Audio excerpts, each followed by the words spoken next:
박근혜 대통령은 북한이 도발하면 정권의 자멸로 이어질 수 있도록 확고한 응징태세를 유지해 줄 것을 정부와 군에 주문했습니다. 북한의 진화하는 핵과 미사일 위협에 대한 실질적인 대비책 마련도 지시했습니다. 국방부는 북한의 잠수함 발사 탄도미사일 SLBM 실전 배치가 1년에서 3년 정도 걸릴 것으로 예상된다고 밝혔습니다. 사드 배치 제3 후보지는 3곳으로 가용성을 평가하고 있다고 설명했습니다. 해병대 1사단이 2016 을지 프리덤 가디언 UFG 연습의 일환으로 지역 소방서와 경찰 등과 함께 테러 발생에 대비한 훈련을 펼쳤습니다. 폭발물과 화생방, 인질극 등 종합적인 위기 상황을 극복하기 위한 행동 절차 숙달에 주력했습니다. 시청자 여러분 그리고 장병 여러분 안녕하십니까? 국방뉴스를 전해드립니다. 박근혜 대통령이 청와대 수석비서관 회의를 열어 북한의 동향을 점검하고 철저한 군사 대비 태세를 당부했습니다. 박근혜 대통령은 북 도발 시 북한 정권이 자멸로 이어질 수 있도록 우리 군의 응징 태세를 유지할 것을 지시했습니다. 김두현 중사의 보도입니다. 박근혜 대통령이 29일 이번 주 해외 순방에 앞서 대통령 수석비서관 회의를 주재했습니다. 대통령은 회의에서 북한은 핵무기 소형화를 절대 포기하지 않을 것이며 만약 탄도미사일에 핵을 탑재하게 된다면 우리 국가와 민족의 생존이 위태롭게 될 것이라면서 이에 따른 철저한 군사적 대비 태세를 당부했습니다. 그런 만큼 북한이 어떤 도발을 하든 그 시도 자체가 북한 정권의 자멸로 이어지도록 확고한 응징 태세를 유지하라고 강조하면서 북한의 핵무기와 미사일 능력에 대응할 수 있는 실질적 대비책을 마련하도록 지시했습니다. 정부와 군은 진화하는 북한의 핵무기와 미사일 능력에 대응해서 실질적인 대비책을 마련하고 북한이 어떤 형태로 도발을 하든 그 시도 자체가 북한 정권의 자멸로 이어질 수 있도록 박 대통령은 또 북한 인권 개선 또한 더는 미룰 수 없는 인도적 현안이자 한반도 평화통일 시대를 여는 주춧돌이라고 밝혔습니다. 그러면서 오는 4일 북한 인권법 시행과 함께 북한 주민들이 자유와 존엄을 누리며 살 수 있도록 참혹한 북한의 인권 실상을 널리 알려 나갈 것이라고 강조했습니다. 김정은은 체제 유지를 위해 북한 주민들을 혹사하고 핵 개발에만 모든 역량을 집중하고 있어서 갈수록 경제난은 심화되고 있습니다. 한편 박 대통령은 오는 2일부터 러시아를 시작으로 중국과 라오스를 차례로 순방하면서 글로벌 경제 협력과 함께 북핵 공조를 위해 노력할 것이라고 밝혔습니다. 국방뉴스 김두현입니다. 국방부가 북한의 잠수함 발사 탄도미사일 SLBM의 실전 배치에 1에서 3년 정도 걸릴 것으로 예상되며 이럴 경우 미국 본토까지도 타격이 가능하다고 평가했습니다. 주한미군 사드 배치와 관련해선 현재 한미 공동실무단이 해당 지자체와 협조하에 제3부지에 대한 가용성 평가를 진행 중이라고 밝혔습니다. 김지한 기자입니다. 국방부는 29일 국회 국방위 현안 보고에서 북한은 2000년대 초반 김정일의 지시로 SLBM 개발에 착수해 20여 차례의 사출 시험과 비행 시험 등을 거쳤으며 지난 24일에 SLBM 시험 발사를 분석해 볼 때 기술적 측면에서 상당한 진전을 이룬 것으로 평가한다고 밝혔습니다. 아울러 향후 북한은 SLBM 실전 배치를 위해 진력할 것으로 예상되며 전력화까지 1년에서 3년 정도의 기간이 소요될 것이라고 전망했습니다. 단 무수단 미사일 사례를 고려하면 현재 상태로도 작전 배치를 완료했다고 주장할 가능성도 있다고 전망했습니다. 특히 SLBM이 실전 배치될 경우 은밀한 기동이 가능한 잠수함의 특성상 생존성과 사거리가 증대해 한반도는 물론 미국 본토까지 타격이 가능할 것이라고 밝혔습니다. 이에 우리 군은 독자적 능력과 한미동맹의 능력을 총합해 대응한다는 방침입니다. 현재 추진 중인 킬체인과 한국형 미사일 방어체계 구축 사업의 일환으로 SLBM 위협에 대한 대응 능력을 증강할 계획입니다. 군 정찰 위성과 무인 정찰기 등 감시 자산을 적기에 전력화하고 탄도탄 조기 경보 레이더를 추가로 배치할 방침입니다. 또한 패트리어트 성능 개량과 주한미군 사드 배치를 신속하게 추진해 요격 능력을 강화할 계획입니다. 한편 주한미군 사드 배치와 관련해선 현재 한미 공동실무단이 제3부지에 대한 가용성 평가를 진행 중이라고 밝혔습니다. 평가 대상 부지는 해당 지자체와 협의해 3개 장소로 선정했으며 관련 전문가들의 자문을 받으며 작전 운용성과 주민안전 등 6개 평가 기준을 적용해 현장 실사와 시뮬레이션 분석을 할 것이라고 밝혔습니다. 향후 평가 결과가 나오면 지역 주민의 관심사인 전자파와 소음 등 건강과 안전에 중점을 두고 해당 지자체와 주민 대표들에게 결과를 설명할 것이라고 전했습니다. 국방부는 사드 배치 추진 과정에서 지역 의견을 경청하고 소통해 주민들이 공감하고 지지하도록 모든 노력을 경주할 것이라고 강조했습니다. 국방뉴스 김지한입니다. 유엔 안전보장이사회가 북한에 잇따른 탄도미사일 발사를 강력히 규탄하며 더욱 중대한 조처를 예고하는 언론 성명을 채택했습니다. 이에 대해 북한은 유엔 안보리의 규탄을 단호히 전면 배격한다면서 강하게 반발했습니다. 김소연 기자입니다. 유엔 안전보장이사회는 현지 시간으로 26일 북한의 탄도미사일 시험 발사를 강력히 규탄하고 이에 대한 중대한 조치를 취하기로 합의했다는 내용의 언론 성명을 채택했습니다. 이번 성명은 중국을 포함한 15개 이사국의 만장일치로 채택됐습니다. 안보리는 지난 24일 북한의 SLBM 시험 발사를 포함해 7, 8월에 실시된 4건의 탄도미사일 발사를 적시하면서 이런 발사는 안보리 결의에 따른 북한의 국제적 책무를 심각히 위반하는 것이라고 강조했습니다. 그러면서 회원국들은 상황을 면밀하게 계속 주시하고 예전에 표현한 의지대로 추가적 중대 조치를 취하기로 합의했다고 밝혔습니다. 추가적 중대 조치는 지난 3월 채택된 강력한 안보리 제재 결의 2270호를 바탕으로 추가 제재를 추진할 가능성도 열어놓은 것으로 풀이됩니다. 이 같은 유엔 안보리의 규탄에 대해 북한은 지난 28일 이를 단호히 전면 배격한다고 반발했습니다. 북한 외무성은 대변인 성명을 통해 미국과 그 추종 세력들이 우리의 자위적 핵 억제력 강화 조치들을 걸고 드는 공보문을 발표하는 엄중한 적대 행위를 또다시 감행했다고 주장했습니다. 또 미국이 우리의 경고를 무시하고 우리 공화국의 존엄과 생존권을 위협한 이상 우리는 당당히 군사대국으로서 보여줄 수 있는 모든 사변적인 행동 조치들을 다계단으로 계속 보여줄 것이라고 위협했습니다. 다계단 행동 조치는 핵 미사일 기술을 단계적으로 발전시키겠다는 의미로 지난 24일 SLBM 발사 당시 참관했던 김정은의 발언에서 처음 나왔습니다. 한편 외교부는 지난 27일 이번 유엔 안보리의 언론 성명에 대해 국제사회가 분명하고 강력한 메시지를 발신했다는데 의미가 있다고 해석했습니다. 국방뉴스 김소연입니다. 해병대 1사단이 을지 프리덤 가디언 연습의 일환으로 관군경 합동 대테러 훈련을 했습니다. 인질극과 폭발물 테러, 화생방 상황 등 종합적인 위기 상황을 극복할 수 있는 행동 절차 숙달에 주력했습니다. 오상현 기자의 보도입니다.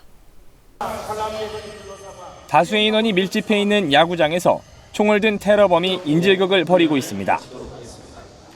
시민의 신고를 받고 경찰 기동대원이 출동하고 곧이어 해병대 대테러 초동조치팀이 헬기를 이용해 투입됩니다. 가장 중요한 것은 인질들의 안전. 저격수와 진압조를 투입해 인질범들을 제압하고 사무실로 숨어든 테러범들을 일거에 소탕합니다. 이번엔 포항 남구청으로 배달된 우편물로 인해 폭발 사고가 발생했습니다. 건물이 붕괴될 우려가 있어 건물 안에 있는 사람들을 대피시키고 소방차가 긴급 투입돼 화재 진압에 나섭니다.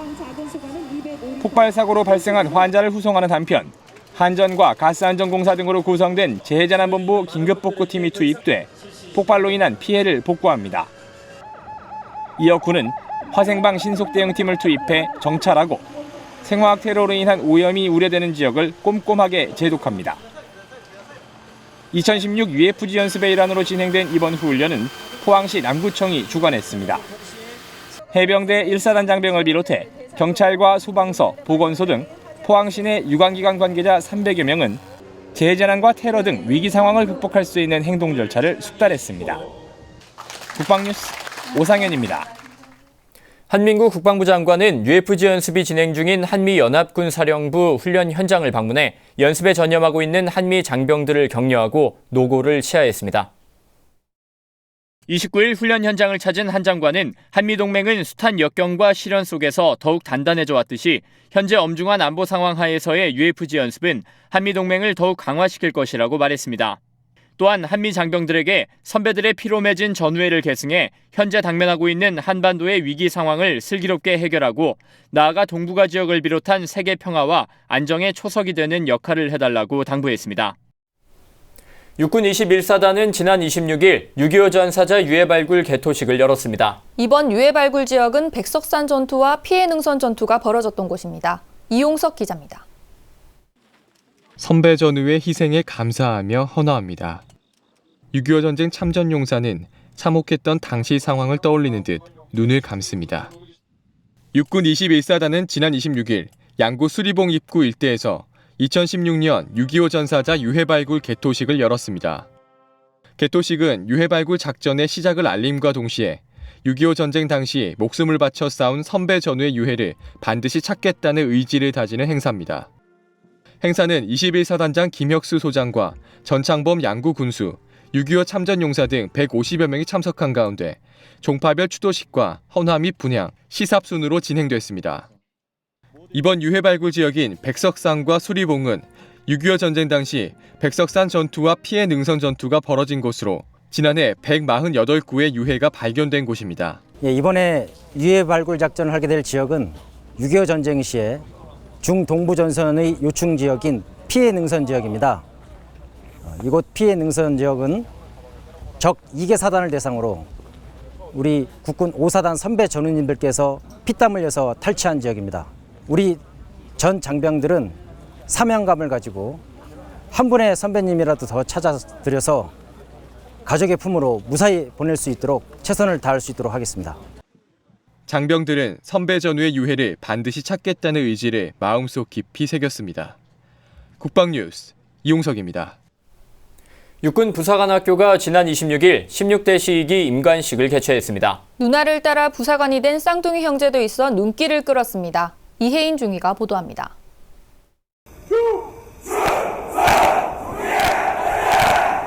부사관 후보생들의 힘찬 경례 소리가 연병장에 울려 퍼집니다. 굵은 장대비에도 한치의 흔들림 없이 당당한 모습에 가족과 연인, 친구들은 아낌없는 박수를 보냅니다.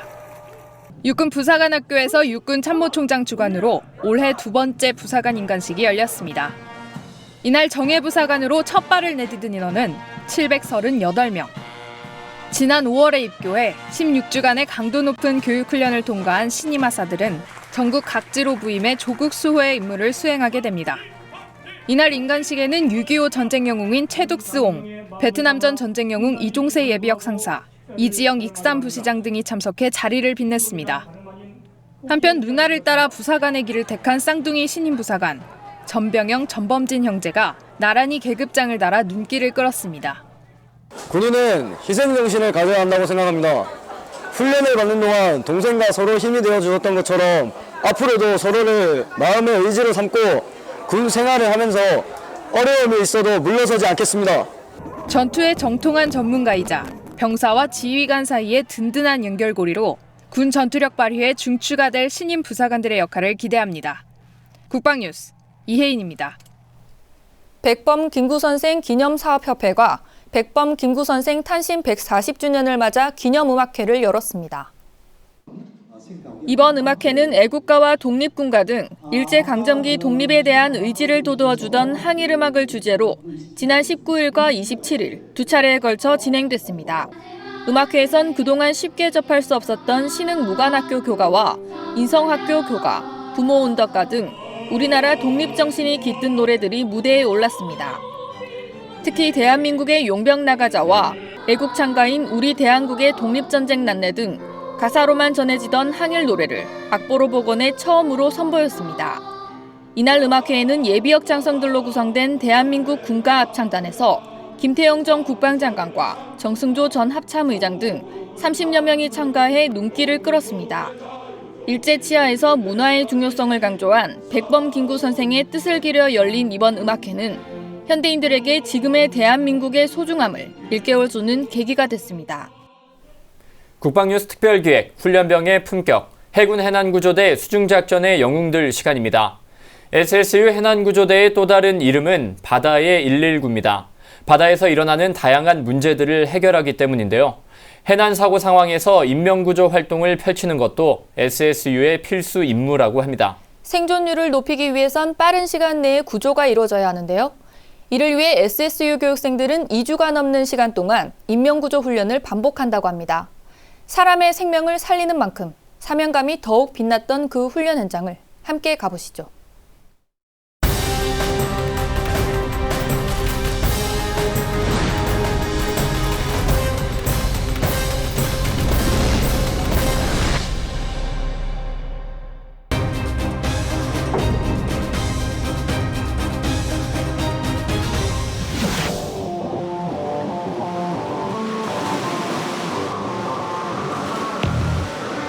수영장에서 만난 교육생들, 오늘도 열심히 훈련 중이네요. 그런데 오늘 수영하는 모습이 지금까지와는 조금 달라 보입니다. 모두 물 밖으로 머리를 꼿꼿이 내민 채 헤엄치고 있는데요. 그 이유는 바로 인명구조 훈련을 하기 때문입니다. 익수자를 구조하기 위해 접근할 때는 눈을 절대 떼지 말아야 하기에 이런 모습을 보일 수밖에 없다고 하네요. 이들이 오늘 배우는 인명구조는 레스큐 튜브를 이용한 장비 구조법. 교육생들은 물 밖에서 먼저 방금 배운 동작을 연습해 봅니다. 익수자에게 접근해 레스큐 튜브로 보호하는 것까지 말이죠. 바다에 119이기 때문에 또 각종 조난자나 그다음에 익수자가 발견했을 때 이거를 어떻게 구해야 되는지를 배우기 위해서 이런 훈련을 하고 있습니다.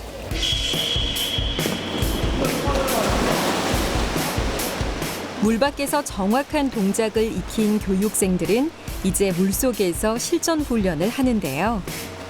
수영으로 익수자에게 접근하고 레스큐 튜브를 잡을 수 있도록 유도합니다. 레스큐 튜브를 아는 것을 확인한 뒤 안전한 곳으로 이동하면 오케이. 익수자가 의식이 없는 상태일 때 구조하는 방법과 그들의 예상치 못한 행동으로부터 나를 보호하는 방법까지 다양한 상황을 익혀갑니다. 다른 사람의 생명을 구하고 또 나 자신의 안전을 지키면서 하는 훈련이기 때문에 신경 쓸 부분도 되게 많을 것 같고 굉장히 체력적으로도 많이 힘든 것 같습니다. 몸으로 바로 나올 수 있게 영법을 구사하고 구조법을 구사해서 인명을 구할 수 있었으면 좋겠습니다. 기본 구조 방법을 익힌 교육생들은 다음 훈련을 기다리고 있는데요. 깊은 물속으로 들어간 교육생들이 옮기는 것은 20kg의 중량 벨트. 2인 1조로 목표 지점까지 안전하고 빠르게 이동시키는 것이 이 훈련의 목적입니다.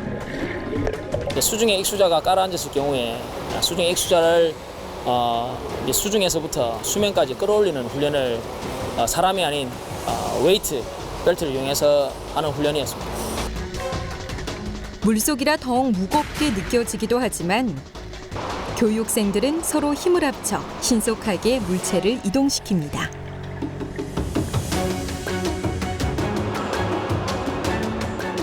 (20kg의) 물체를 옮기자마자 이번엔 원 모양으로 대형을 이뤄 다른 물체를 옮기고 있는데요. 그것은 8kg의 중량 벨트. 무거운 스쿠버 장비를 착용하고 익수자를 구해야 하는 그들이기에 다양한 무게 적응 훈련으로 오늘 하루를 꽉 채워 나갑니다. 성공적인 인명 구조를 위한 이들의 빛나는 사명감. 이 힘든 훈련을 버티게 하는 힘입니다.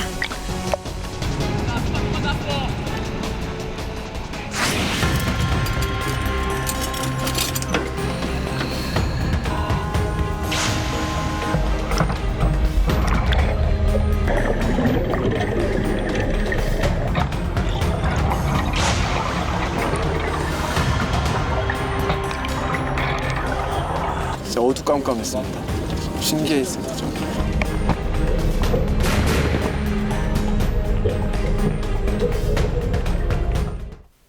국내 기술로 독자 개발된 한국형 소형 전술차가 전력화 채비를 갖추고 있습니다. 미군 험비보다 훨씬 월등한 성능을 자랑하는 소형 전술차에 큰 기대가 모아지고 있는데요. 방산방산인 윤현수 기자가 취재했습니다. 육중한 무게의 차량이 울퉁불퉁한 산악길을 빠르게 질주합니다. 국내 기술로 독자 개발된 한국형 소형 전술 차량. 차체에 방탄을 적용해 북한군의 AK-74 소총탄 공격을 막아낼 수 있고 지붕과 바닥도 지뢰와 포탄 파편을 방어할 수 있도록 설계됐습니다. 런플랫 타이어가 적용돼 유사시 타이어가 터져도 시속 48km로 1시간 이상 주행할 수 있습니다. 차량 내부의 경우 내비게이션과 에어컨 등 최신 장비를 장착해 군 요구 성능을 만족시켰습니다. 현대화된 군 요구사항에 맞춰서 저희 기아자동차에서 최적의 차량을 생산해서 군 정예화에 보탬이 될 수 있도록 최선을 다하겠습니다. 현재 과학화 전투훈련단에서 차량 내구도 시험이 95%가량 진행 중. 하루 200km씩 8개월간 주행하면서 문제를 철저하게 보완하고 있습니다. 앞으로 지휘 차량은 물론 기갑 수색과 정비, 관측 등 다양한 임무 수행에 활용될 예정입니다. 야전에서의 내구 주행 시험을 통하여 소형 전술 차량의 완벽한 품질을 이룰 수 있도록 최선을 다하겠습니다. 고각 등판 테스트도 카메라에 담았습니다. 육중한 차량이 31도 경사의 언덕길을 아무런 문제 없이 오르내립니다. 직접 타보니 마치 롤러코스터를 타는 아찔한 기분. 처음부터 한 번에 올라가는 것은 물론 중간에 멈췄다 올라가는 것도 가능합니다. 가격은 미군 험비의 절반 수준으로 향후 수출 경쟁력도 높은 것으로 평가받고 있습니다. 어떤 수익을 보는 것보다는 저희가 국가 방위에 기여한다는 그런 사명감으로 저희 현대기아 방위산업 쪽에서 일을 하고 있는데 그런 부분에 대해서 조금 많은 부분들이 인정을 해주셨으면 하는 부분이 있습니다. 2017년 8월부터 전군에 단계적으로 전력화될 한국형 소형 전술 차량. 한반도 전역을 내달리며 주어진 역할을 수행하길 기대합니다.